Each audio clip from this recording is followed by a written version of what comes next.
This is Steve Downs, the voice of Master Chief, Spartan 117. Welcome to Quality Time, the KO Koala Entertainment Podcast.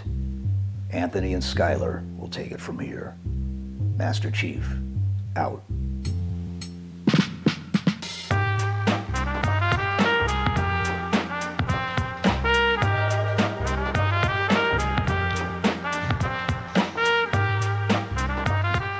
Hello and welcome to Koalatea Time, the KO Koala Entertainment Podcast. I'm Skylar Sokol. And I am shaved Anthony Nicolosi. Oh, yeah, I'm shaved Skylar Sokol, if you were wondering. Yeah, that's right. Well, from now on, at the beginning of every episode, we will inform you whether we are shaved or unshaved. Yeah, or what the status of facial hair is. Yep. Yes. The exact length. Yes. Okay, so today we will be talking about what our own Anthony Nicolosi has dubbed the last mile. Is this a long-awaited sequel to the Eminem movie 8 Mile? Oh, yeah. You could say 8 miles only gets you so far. You got to close things out with the last mile. What is that? So this topic came to mind. I started thinking about this like 3 or 4 days ago, specifically because I wear contacts. Like right now, if you're watching on screen, you see I have contacts. Can't you tell? But if you are not listening, I usually wear contacts. I need glasses, though. Like that's the point here. I need glasses. I'm in active need of glasses for my current prescription. The last pair of glasses that I got was way too weak. And I go into the glasses store. I get my measurements and everything. And basically, I don't end up buying the glasses because they had an issue running my insurance. And there's like a $75 difference between what they would have sold it to me and if I had insurance, right? So I walk out of the store. And this happened several months ago, okay? I was just in the mall walking by the store. And I was like, you know how bad they probably would like to know what caused me not to go through on that purchase? Like, I need the thing. I want the thing, and yet I still didn't do it. Like, I bet you if they were in my mind, they'd be like, fuck it, dude. Give them the $75 discount. We're going to lose them, or whatever. So anyway, this is what I started thinking about this last mile. The way I described it to you before, it's the last things that close out a commitment to an experience or product for a person. And then I started thinking of it in relation to games, right? So I've been thinking about, on that note, something that Chris Charla, the head of ID at Xbox, said. He was talking on the Game Maker's Notebook podcast to Ted Price, the head of Insomniac. I always screw up his last name. Ted Price, I don't remember. Anyway, he was saying Ted Cruz. I think it's not Ted Cruz. I think we're good on that one. So he was talking about how important the cover art for a game and trailer are to sales of a game. He was saying that they quantified some huge percentage. I'm remembering 75%. That might be a little off, but that like 70% of a game's digital sales in the Xbox marketplace come after watching the game's trailer in the store listing. So he's just emphasizing to indie developers how important it is to do a good cover and how important it is for trailer. And I started thinking, how many times have I gone through on buying a game thanks to the trailer? I mean, maybe cover art, but maybe more so the trailer of a game, gameplay or cinematic. And have there been any times where I've actually been dissuaded from purchasing a game based off of a trailer? Yeah, we've talked about this before a bit, about how on Steam, right? I don't know if we talked about this on podcast, but you and I have definitely talked about it. How on Steam, when you go to like a game's page, the very first thing you see on the page is the trailers and the screenshots. And I think these game screenshots probably could fall in line with this same concept too, right? Yeah. So, like, to me, those are 100% the first thing I look at when I look at a game on Steam, right? And Steam is a really unique situation, right? Because a lot of those games have little to no hype sometimes, right? This isn't just this isn't Cyberpunk, right? This is random indie game that popped up on Steam. So I think on Steam you would find this exact same statistic that like these screenshots or trailers or even just the because you get an image even in the marketplace before you go into the game's page with the game title. Right. Even that image, I imagine, is insanely important, more important than people would probably expect. Right? You think that's like a last minute thing that's like whatever, who cares at that point? But those are people who are maybe already going to buy the game anyway. Yep, 100%. You know, that's something I was thinking about because, like, Smash Bros, for example, all the Smash Bros trailers, especially for Ultimate, have been great. The character trailers, the actual game reveal trailer was like one of my favorite trailers of all time. But I was already gonna buy that game, right? Like, basically, no matter what, unless they like literally made the game look terrible in the trailer, I was buying that game. You know what I mean? Yep. So I don't think that's a good example. We got to be like independent voters or whatever. Games where we weren't swayed either way to start, and really you were relying on the marketing to decide if you want to play the game or not, right? Right. Yeah. I think the first game that I want to bring up on that's the trailer of it and the images of the game persuaded me into buying it. I still actually haven't even played it. Okay, that's pretty good. Gris, Gris, right? So that was one. Like, I probably would be lying if I hadn't said, like, I saw maybe some tweets about it on Twitter or something. But generally speaking, was going in blind on that. There wasn't any influencer that played it, you know, that I knew of that had some opinion that even influenced me. Yeah. It was just it was something that had shown up in my head. I want to say that game surrounds, it's like a take on symbolizing the effects of anxiety. Is that true? Or depression? Depression. Yes. And so I had heard that line maybe, right, somewhere. But going into the page, like seeing the pictures, the screenshots, it's got a unique art style, and watching the trailer was like, oh, this is a beautiful game. I bought it, right? So that was one that strongly influenced me. Do you have one like that? Oh, yeah, we're pulling up Gris right now. If you're watching it on YouTube, obviously you're seeing these images that Skylar's putting there. If not, if you're listening... Twitch, you mean? YouTube. Well, yeah, Twitch. sorry. Yeah. After the fact on YouTube or on Twitch right now, you see these images of it's got really super unique art style. If not, you should Google it, Gris. Now, it's interesting. Yeah. I think talking about Gris is interesting because, like, that's a game that has a really distinctive, really beautiful art style, right?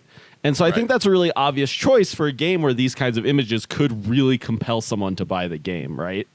Mm-hmm. I totally agree. Like, the first time I saw the trailer for Gris, I was already, like, sold. I was like, I'm buying this game basically no matter what. Now, granted, that's much more of a kind of game I would buy over what you would buy. So the fact that you bought it is even more of a testament to how good that sort of material is so out of my usual games to play. So anyway, for me, I think my most memorable, like, so a lot of the games I bought, the trailer came long before the game. This was like the reveal trailer is, I guess, what I'm thinking of was for Watch Dogs, the first Watch Dogs game. It was like Ubisoft's, but wait, here's one more thing at the end of their E3 conference that year. And that trailer started out with like this like hacking shit that wasn't even the game. And then it transitioned into gameplay that, like, I was like, I'm buying this game no matter what. And over time, there was tons of controversy because that game's end like look and performance and gameplay was pretty different from what that first trailer showed. And people were very upset about it.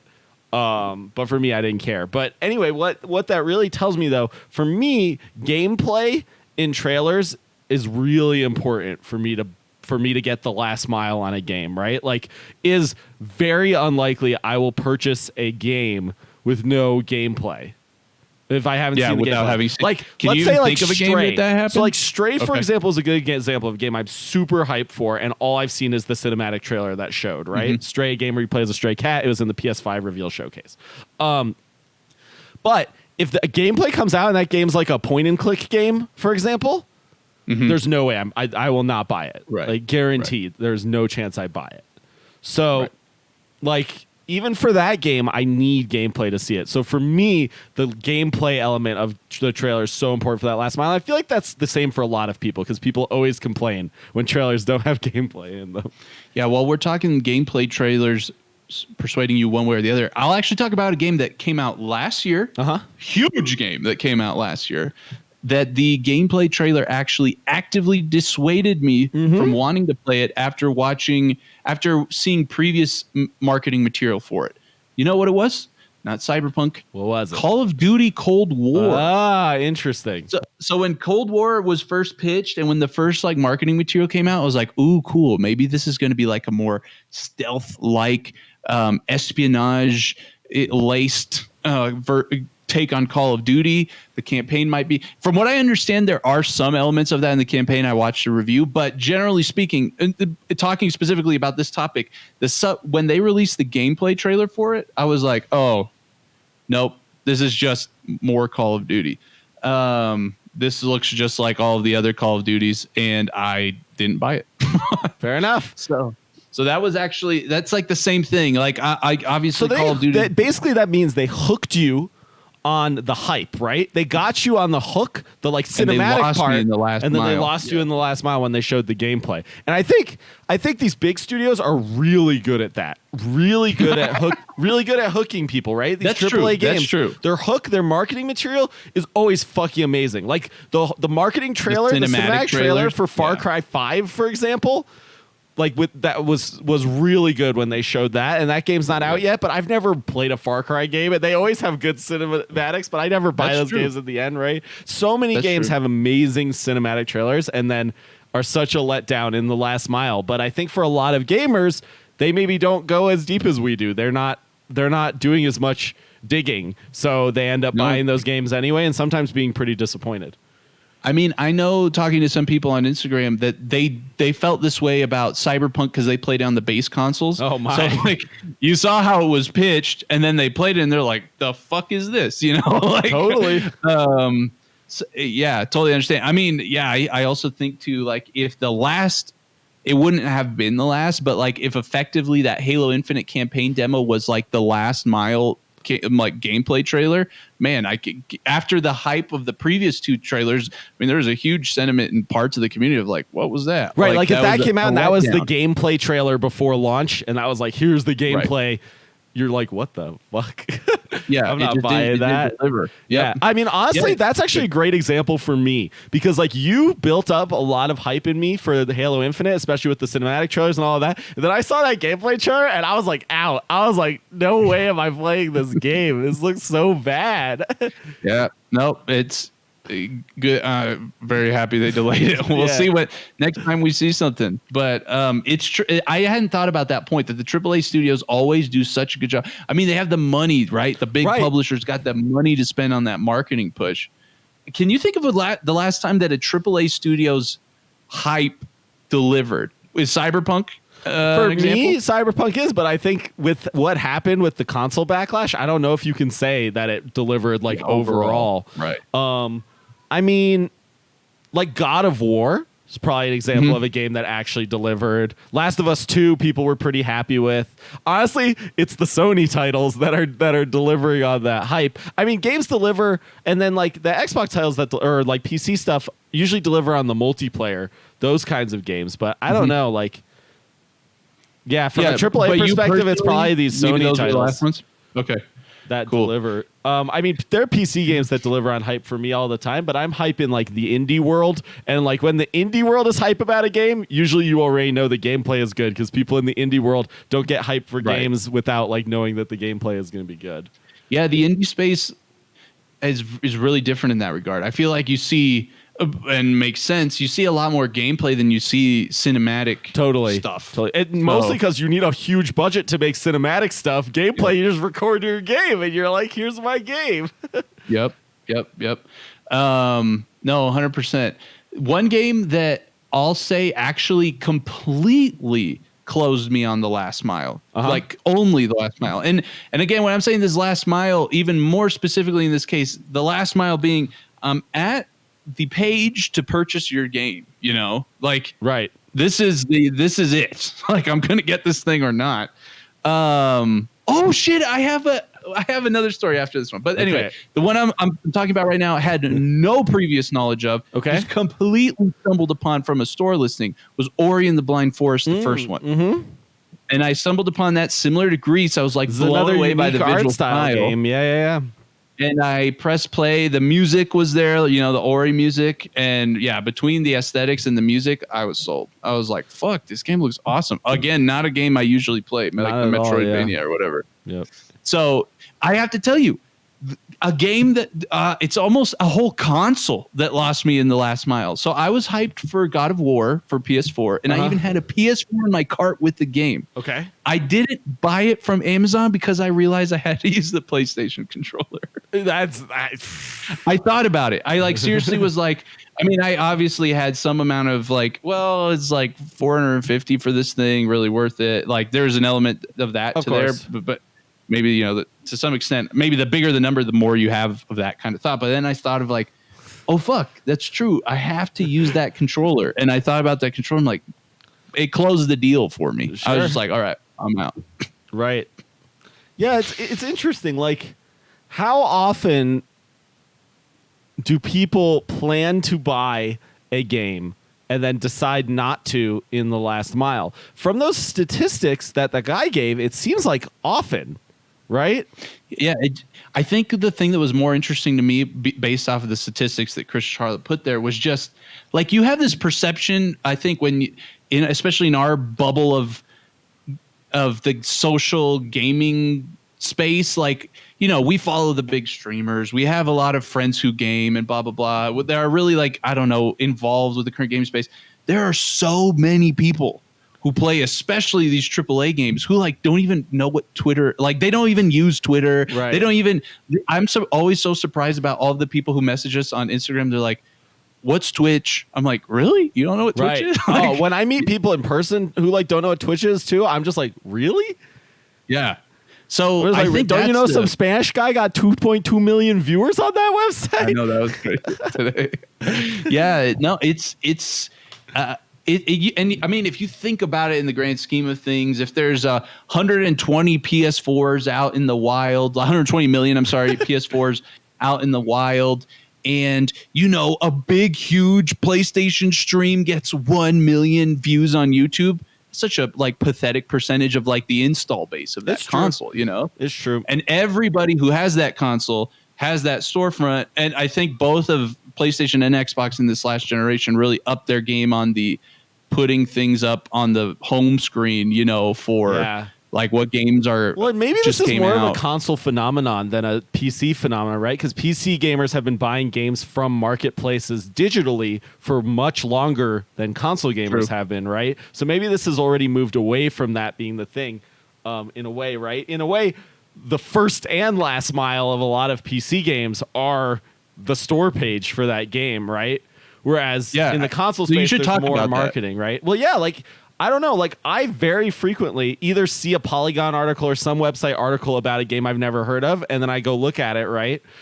Or I'm just on Steam. You have a discovery queue, for example, where Steam recommends similar games to games you like. I can just click on mine right now. I'll put it on the stream, right? And and look, here's a game that Steam thinks I might like. So, this art style's cool, right? And I just look at it. I'm like, what is this? Oh, look, it's a point and click game. Never mind, screw that. And then you just go to the next game, right? You don't really, here's Crash Bandicoot. Okay, not really my shit. Some VR shooter, right? So this is what Steam does, right? It builds this system where you can discover new games, and I think it's much further along than the console marketplace's systems, right? Where this is taking my library and recommending games based on games I like and all of that. I'll actually say from my personal experience, I feel like I do I don't do a lot of store surfing, right? On and on PC, that's all you do. You store surf when you're because that's how you buy games. That's how you find games. You know what thing that has interestingly changed the amount of time I spend perusing available games in a menu, or if you will, kind of stretching it here. Game Pass, because I have Game Pass. Interesting, yeah. And because I have it, I'm like, okay, I feel like because I have it, I should try the games there. Sure. You know what I mean? It removes a big part from that last mile for those games, right? The actual purchasing commitment, right? You've already basically made the purchasing commitment, so I guess it's way easier for them to win you over, right? There is that interesting note, right, that Phil Spencer has said that again, I can't remember the percentages. It's been a while, but that players who have Game Pass buy more games, significantly more games, like 3 times more games than the person who doesn't have Game Pass, and they are playing way more, obviously, through Game Pass than the person who doesn't. Like, they're just overall playing more games. So yeah, it's almost like I think there is that dynamic of like the sunken cost fallacy, maybe, where it's like, I put in $15. I got this game. I like this game. Oh, and it's on sale because I have Game Pass. Like, I should, it just, again, like helping close out that last mile for or game. Well, and I think people are also like, oh yeah, I'm totally going to cancel my Game Pass soon, and these are the games I want to keep, right? Yeah. I think people always have that mindset with subscription services, especially ones with that kind of model. Like, Netflix doesn't have that model where you can buy things, but I bet you if Netflix had a model where you could buy things to keep, there would be a different sort of mindset towards it, right? No, 100%. Dang, there's some subscription service I have that I've like done that. I can't remember, but yeah, no, for sure. That totally makes sense. Maybe a music subscription service or something. I think it is. One thing I think it's maybe the sample library. But anyway, one thing I was thinking about with the rise of xCloud and all these cloud gaming services, one thing Phil Spencer was saying is that he'd love for that storefront page to like shoot you right into the game should you want to. Sure. You know what I mean? Totally. Because you don't have to download it. You just play it in the cloud for the preview, right? Yeah. Actually, Android App Store has implemented this exact feature. There's in the Android App Store, when you're looking through games now, they can just like load a quick app that like lets you play it instantly and play a demo of the game. And I think honestly that I'm sure that's converted way more people to buy games on the App Store. Yeah, that's interesting. It's on one hand a good game. I agree. Like, you play a little bit and it sells you. Yeah. A bad game, it definitely helps to.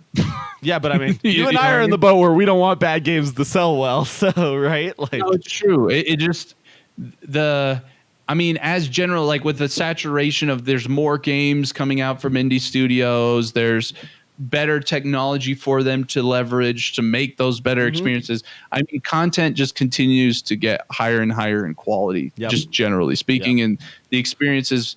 Yeah, there's so many fascinating aspects to that. But yeah, that part for at least console games, I don't know. I guess it's up to Steam and stuff if they want to do that in PC one day. But that last mile changing to maybe like a mini demo is kind of interesting. Yeah, sure. I agree completely. I imagine. Yeah, I don't know how Stadia does it. I'd actually be curious. I should ask my friend if there's any sort of demo system on Stadia, because I recently actually had the experience of playing Immortal Phoenix Rising with a friend on Stadia, and it actually ran when we were on wireless originally, and it stuttered occasionally, and then he moved to wired, and it ran like at perfect, and like as if he was playing it on a console. It looked like the experience was no different. So that's an interesting thing you just said. I wonder if, because right, like somebody's going to download it on cloud. They're not going to understand, especially in the console space. They're going to play it on the cloud. They're not going to understand that it's coming from the cloud, and they're going to be like, this game's janky. You know what I mean? Sure, right. Because you don't want to make the player have a reduced experience by giving them this cloud demo that actually turns them away from a game that they would be purchasing otherwise. Maybe that's why they're holding off on it mainly until they have it working at the. Or maybe there's some way you could, they might say like they can quantify whether a person's experience is going to be good enough by like evaluating the connection speed, right, and then offering it if the connection is consistent. Sorry, your internet connection speed's not good enough. Whatever. Yeah, interesting. Anyway. Yeah, I think maybe. Yeah, do you have anything else to say on this topic? Not really. Cool. I think maybe the one other thing that I'm sure the big studios do. Okay, I'm sure they do, especially because of like Celia Hodent's book and whatever. But something that I wonder, I think every studio should do more of, along the lines of playtesting and stuff, is just like take a group of super fans, right, that you've identified beforehand, that maybe like we have that you think are going to really want your game, that have an active need for your game, active interest for a game like your game, and then run these different screenshots and trailers by them. I don't know. Maybe they're actually not a good thing. Maybe you wouldn't want super fans. Maybe you'd want Well, because they're the people who are going to buy your game anyway, right? They're in the buy the game anyway camp. You need like the independence people, right? The people who are like the late adopters, right? The hype adopters, that kind of stuff is what we need. Or I mean, you probably do still want those new guys, your existing super fans that you've identified to maybe just tell you like, are these things doing a good job communicating what makes you excited about this game? Sure. But at the same time, that's not a good test for whether it's actually going to work. No, right? Yeah. So that's a good point. That's an interesting I wonder if you could do that, like A/B listings. Probably at the beginning, you're just gonna. There's only so much you can do. You want to like just put out the thing you think is best. But then maybe a year out, when you have that holiday sale or whatever the fuck, and you discount the game, maybe you try like two different. I mean, I see games on Steam alter their cover art over time for sure. Anyway, do we have before I say where can people find us, I'm going to actually be ready for this and say, do we have a Patreon question this week? Hey, we do. The question comes from our newest Koala Manjaro subscriber, the man himself, Carter Johnson, the very bottom here. His question is, do you have any other job? We've talked a little bit about this, but not too much. So I don't know. I'll just say Anthony and I work at the same company outside of this job, and we do software development professionally. I don't know. You've given this pitch more. You want to talk more about either what you do specifically or overall in general?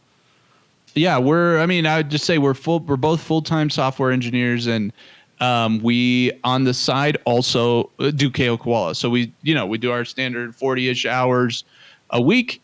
And then do KO Koala on the side with the goal of hopefully one day just being able to do KO Koala. Yeah, thankfully, we work at a cool place that allows us to do that. Yeah, our focus is on embedded software mostly. If people are interested, the thing we work on at actual work is mostly embedded software development. Anthony and I have both done development in like every space. We've done mobile development. We've done, like firmware, hardware development, software development, UI development, like basically everything we've ended up doing at some point working at this job because we've both been there for a while. I've been there for 9 years now, and you've been there for what, 8? 7? Yeah. So we've both been at that same company for that long. So that's our other job. So we work those jobs. We do this. What was I going to say? The reason why we're doing that is so that we can basically subsidize development on this game. In the meantime, we all have our normal lives, and making a game, quite frankly, is like a terrible business idea in so many different ways. Yeah. So we are paying just for like making one and spitting it out. Right. Especially with having no active portfolio, never having made a game before. So worst case scenario, the way we've always looked at this project is like the worst case scenario of KO Koala is should things really, we release a game and everyone's like, you guys fucking suck at making games. The game was shit. Right. Nobody likes it. And we're just like so butthurt that we just quit. At least the experience we're gaining doing this is actually beneficial to our current careers. I mean, we've already directly, indirectly, like I'm starting to get to work on stuff that literally uses like the same technology we use for the game development stuff. So that's how we've seen it. Worst case scenario, it's good for our careers, our normal careers. Best case scenario, we got to do this. It becomes our normal career. Yeah. It becomes our normal career. Yeah. So, Yep. So where can people find us? You can find us at kokoalaentertainment.com because there you can find a link to all our social media. We know you kids don't like websites, but actually I don't really use websites that much either outside of Google. So I feel you on that one. Go to kokoalaentertainment.com. You have a link to all our social media. We give away stuff all the time on Instagram. And the most important one, Discord. Woo! Discord's the soul of KO Koala. It's a good time. Like I said, we do giveaways every 3 weeks. We have an idle game that relates directly to the universe of our upcoming game that we're currently targeting for PC and Xbox. Easiest way to find us, talk to us. We just added a new pets and animals. Yeah, come check out that pets and animals channel. Grow some animals. The food channel's also amazing. Popping. No, but we also have all other kinds of stuff, especially if you're into Minecraft, Rocket League, or Halo. If you're listening to one of those three, those are pretty sizable sub-communities we have in there. We also have a Patreon. Yes. If you are listening, like I said, Carter Johnson, the question we just answered today, is one of the perks for being a subscriber to the Patreon is you can ask questions that we answer on Quality Time. This is in addition to if you're in the Kilimanjaro subscription, which is actually our most subscribed to subscription for $10 a month. You get, first of all, you get a free sticker of your corresponding tier when you sign up. Then you get a free sticker every 3 months. Then you get free merch of your choice every 6 months. It's not like we have something and we'll give it to you. No, you choose. I want a hoodie. I want a hat. I want a beanie. Hey, I want a mug. Oh, you guys also, you get early access to merch design you wish you'd see. I think it's maybe my most liked, the merch design, my favorite merch design that we've ever made. I think maybe. Yeah.